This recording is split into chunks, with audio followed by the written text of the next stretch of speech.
Assalamualaikum. Waalaikumsalam, dengan Mbak Riri ya? Iya. Baik, silakan masuk Mbak. Baik.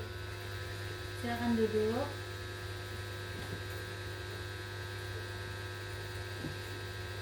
Bagaimana Mbak Riri kabarnya? Alhamdulillah baik. Baik, alhamdulillah ya. Tadi Mbak Riri datang ke sini itu sendiri atau dianterin? Tadi saya ke tempat Mbak ini sendiri sih Mbak. Sendiri. Iya. Naik motor sendiri gitu. Iya. Oke. Alhamdulillah tadi perjalanannya itu lancar atau ada kendala Mbak? Tadi rada macet aja sih Mbak. Itu di biasa lah ya di bagian situ ya. Udah biasa lah ya di daerah sini mah bagian situ. Iya bener Mbak, macet banget ya Mbak ya? Iya, makin stres saya. Nah, alhamdulillah ya Mbak, terima kasih karena Mbak ini sudah Mbak Riri sudah meluangkan waktunya untuk datang ke sini untuk melakukan konseling individual di ruangan ini. Hanya ada kita, jadi Mbak Riri duduk aja senyaman Mbak Riri. Nah, jadi Mbak Riri bisa bercerita apapun yang sedang Mbak Riri rasakan saat ini. Nah,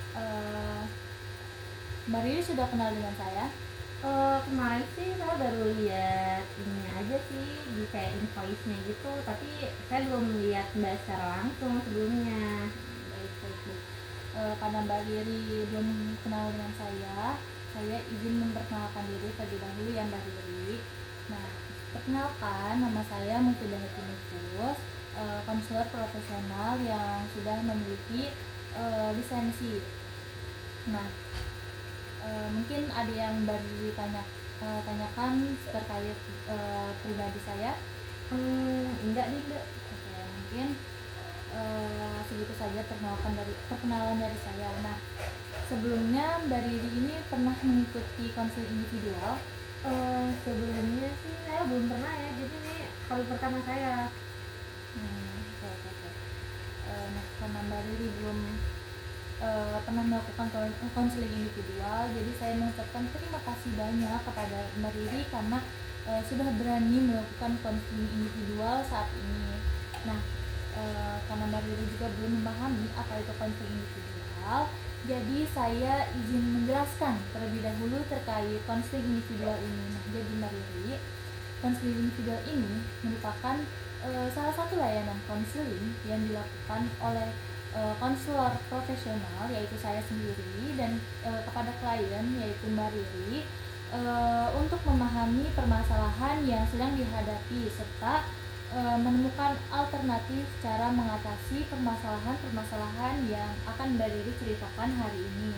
Nah, dalam proses ini Mbak Riri ini memegang kendali atas keputusan yang diambil ya Mbak Riri.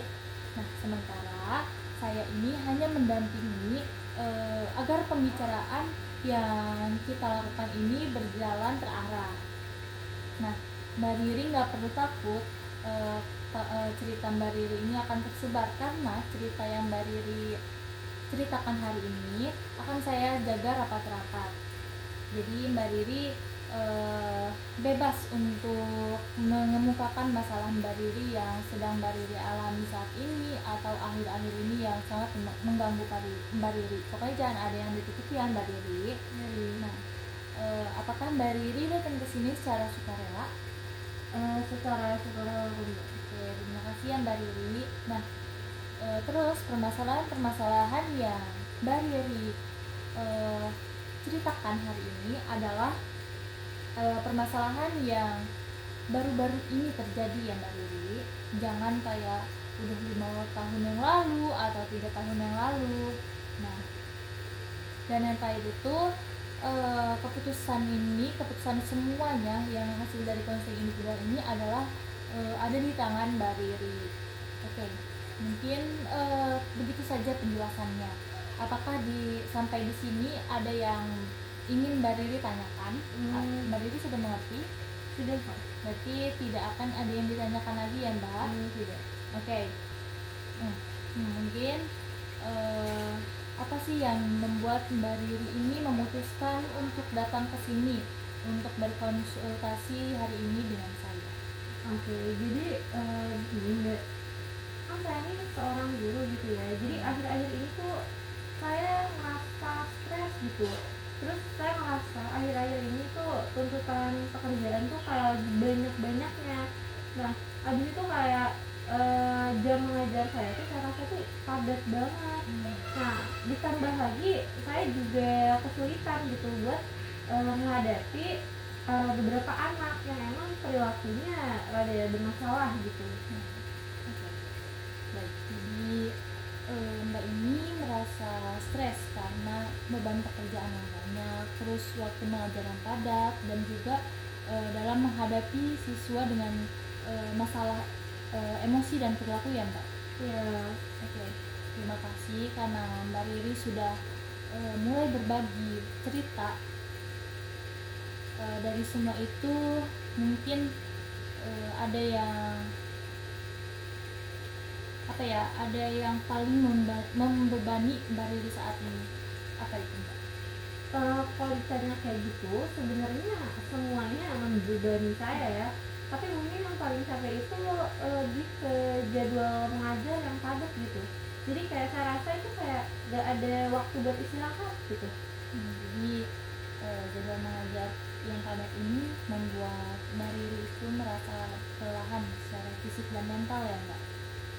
Iya, rasanya tuh ya saya kalau pulang ngajar tuh kayak tenaga tuh udah habis gitu, tapi masih harus ngurus yang lain gitu, kayak administrasi, terus persiapan belajar gitu kan, belajar mengajar itu kayak wah banyak gitu yang setelah itu harus saya lakukan.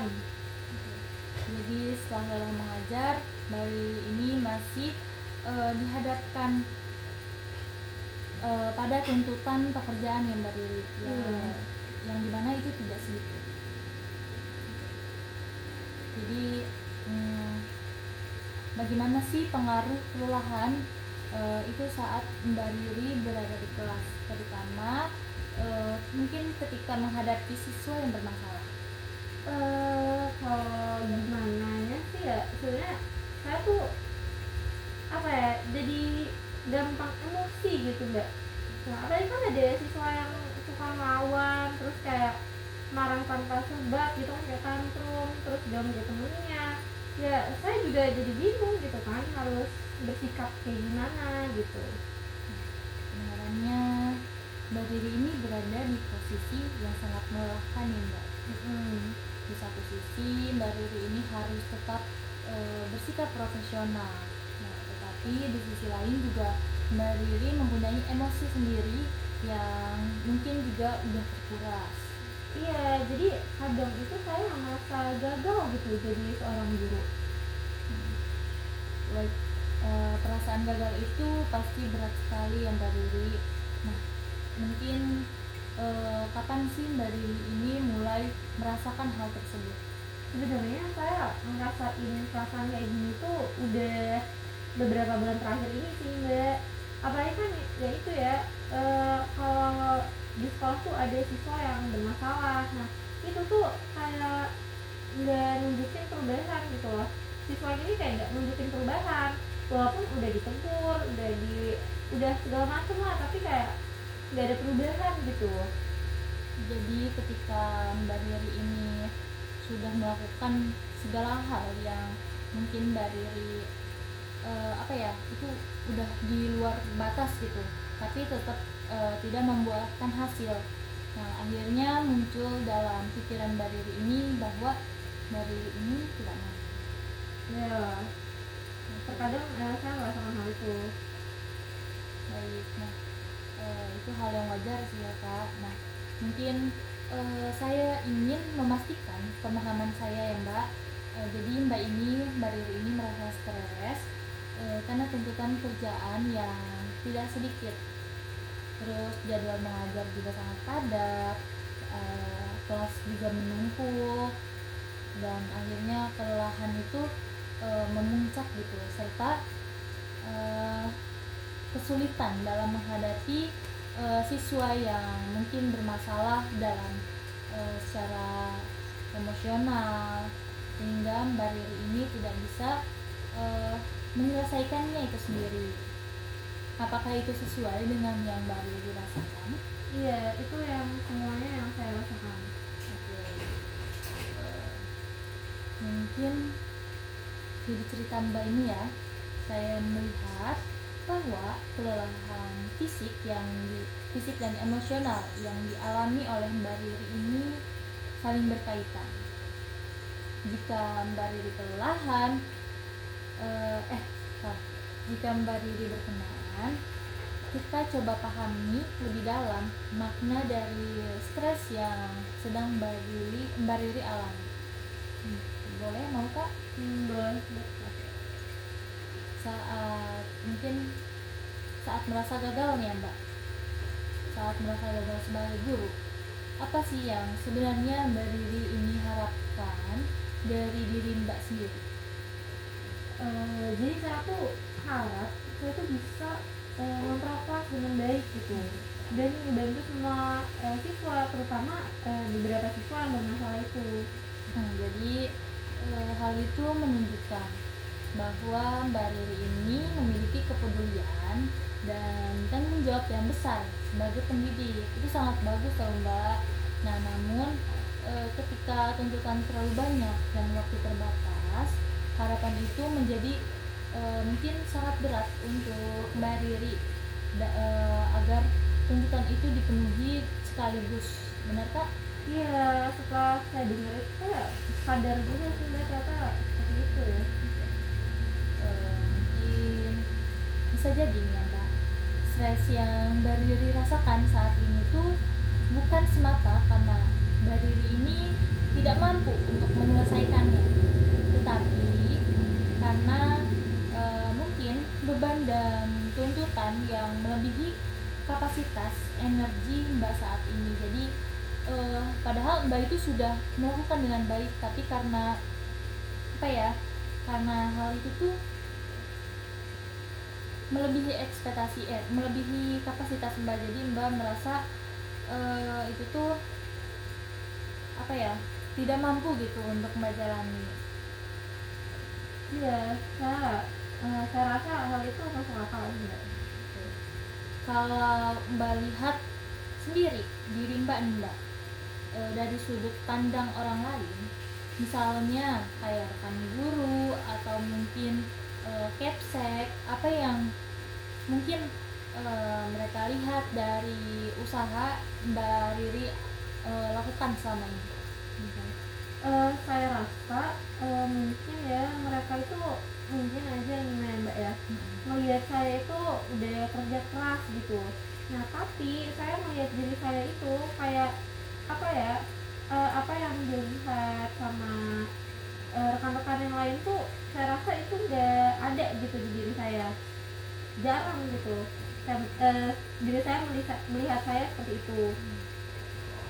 Mungkin kedengarannya itu terlihat bahwa Mbak itu cenderung lebih keras untuk menilai diri sendiri dibandingkan orang lain ya Kak? Iya.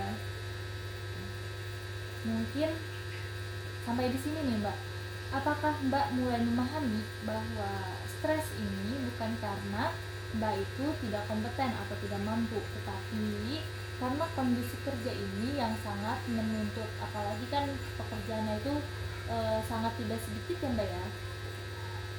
Iya, saya merasa sekarang lebih paham gitu.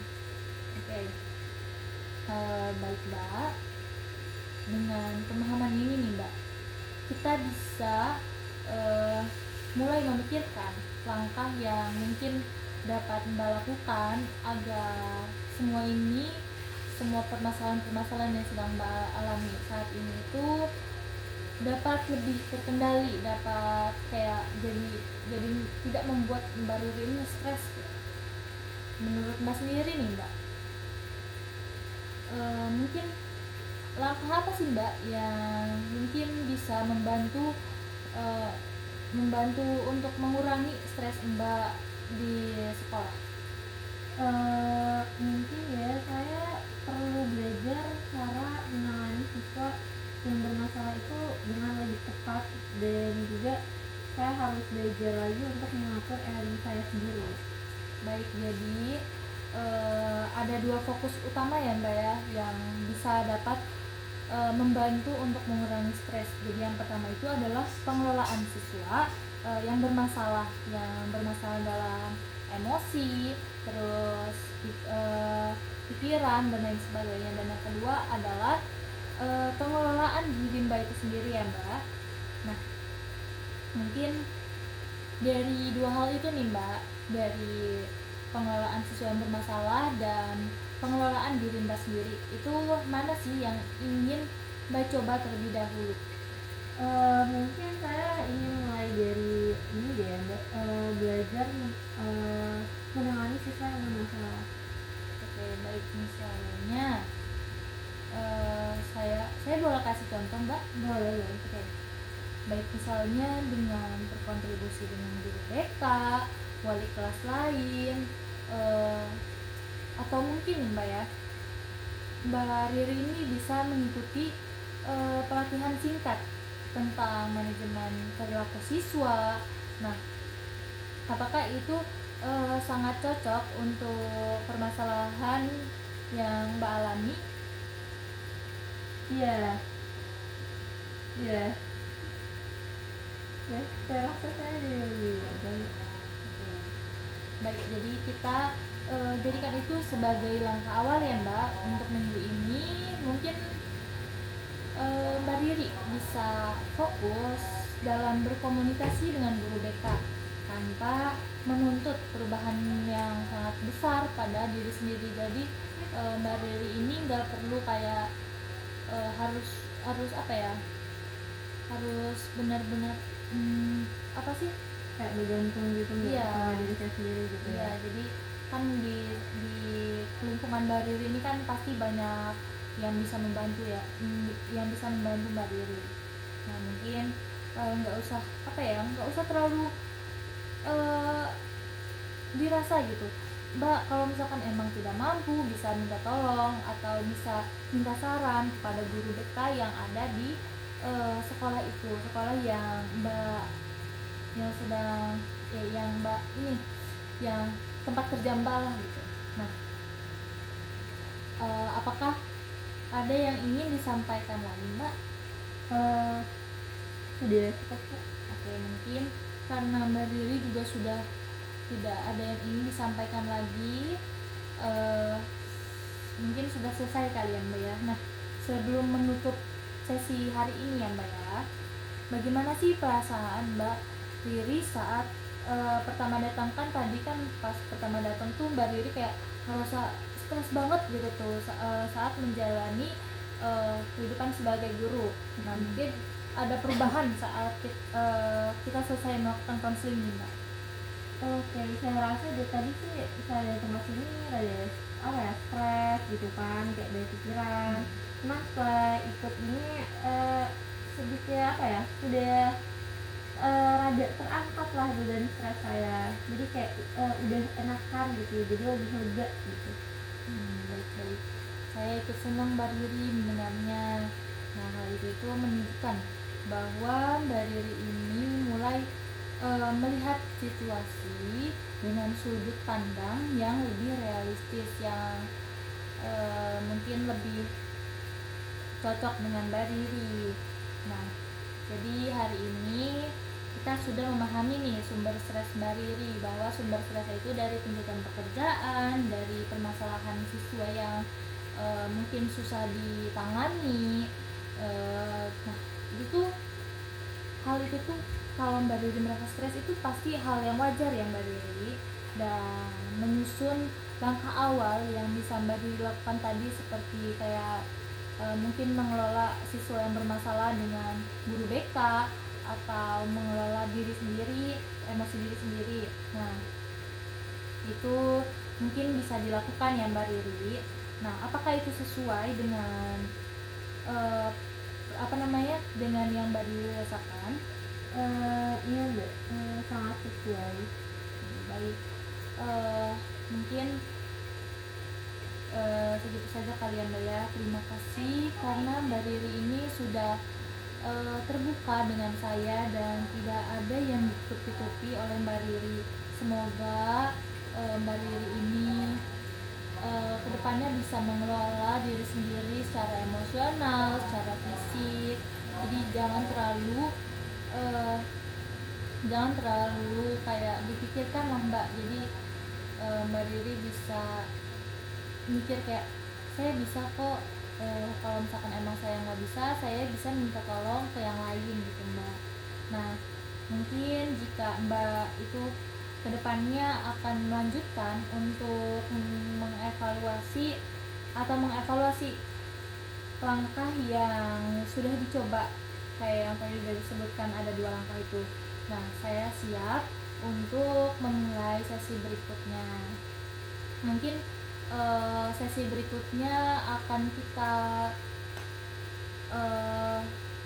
akan kita buat hari ini. Mbak Riri kira-kira siapnya hari apa nih Mbak? Mungkin di ini ya ada hari libur aja kali ya Mbak ya, mungkin Sabtu atau Minggu depan atau 2 minggu lagi nih Mbak? mungkin 2 minggu lagi ya. Berarti jamnya di jam sekarang aja ya Mbak? Iya. Oke. Terima kasih ya Mbak. Saya mengucapkan terima kasih banyak kepada Mbak Riri. Semoga permasalahannya cepat selesai. Oke. Nah jadi Mbak Riri mau pulang langsung atau mau istirahat dulu? Karena saya masih ada kerjaan, mungkin saya ini ya langsung pulang aja Mbak. Baik. Boleh saya antar ya Mbak Oke. Riri? Terima kasih Mbak Riri, hati-hati di jalan. Ya, terima kasih Mbak.